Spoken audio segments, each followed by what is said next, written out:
So today we're talking about HDR and how you can record HDR with your Lumix S5II. So you could choose the HDR option to get in-camera HDR.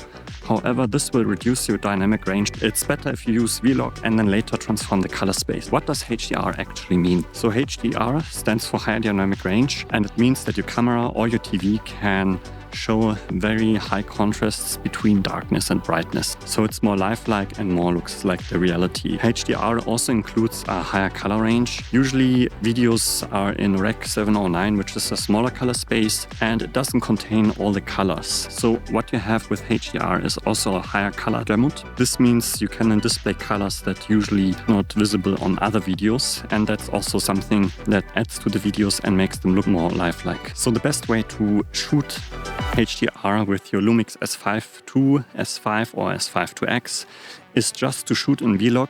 Then you can go into Davinci and there you can change then the color space from Vlog into HDR. And actually Vlog has already a high dynamic range. So on paper it's 14 dynamic stops of range. And in addition, the Vlog gamut color space is higher than the HDR gamut space. So you have even more color information. And that's how I do it when I create my travel videos and I want to upload them on YouTube in HDR. I just use Vlog, convert them into HDR. So let's go and jump into Davinci Resolve to see how that's done. So here I have a clip that I filmed in Vlog and we're going to export it in HDR so we can upload it to YouTube.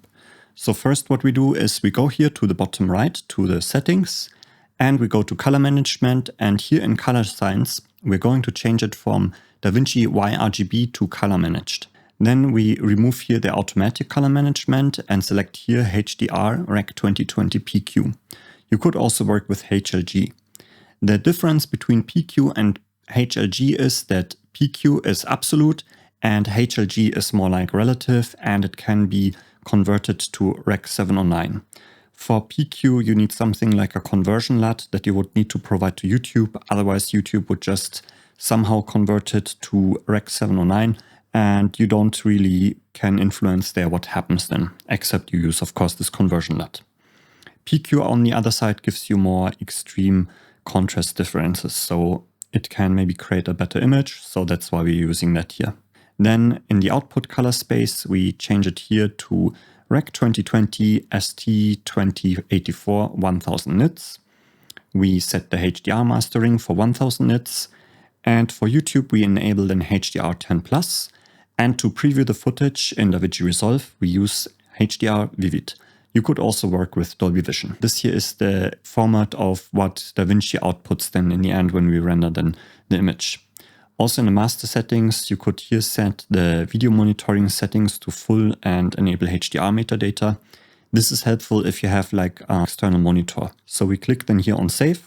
And now we go to color. So in the color tab, make a right click on your clip and go then to input color space. And since we filmed with the Lumix S5 in Vlog, we're going to Panasonic and select Panasonic V Gamut Lock. You can also do the same if you go into the media tab. There you can do also right click on your media, and there you can also go to color space and select then the corresponding one. Here you can select multiple clips at once, and for all of them you can change then the color space. As you see, the image already looks different. This is because the tone mapping preview has already been enabled. But let's disable it and let's first work on this image.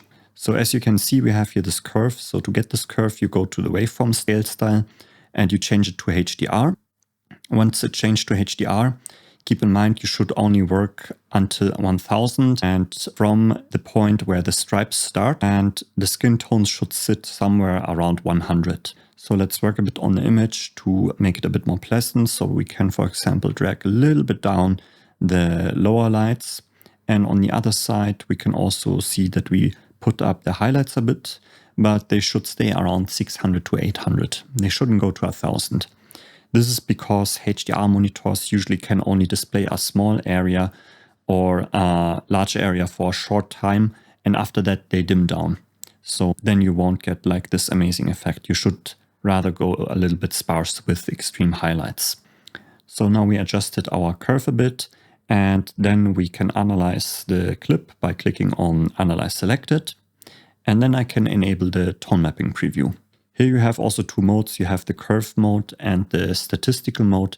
I like the statistical mode a little bit more. It gives you like an image that's closer to the end result, but I think it depends. Also make sure that you select BT709 gamma 2.4 100 nits for preview, since you probably don't have an HDR monitor or an external HDR monitor. Set it to this value so you can then actually see how it would look in the end. And now we can deliver the video. So let's go to the deliver tab. We use here H.265. For the encoder, use your graphics card and make sure you check embed HDR10 metadata. Do not check export or vivid data. Make sure you check the right one. So this will burn the HDR profile into the video, and then YouTube will recognize this HDR profile and it will then enable HDR for your video. However, it takes 1 day, if not even more days, until your HDR video is visible on YouTube before it will be enabled as SDR.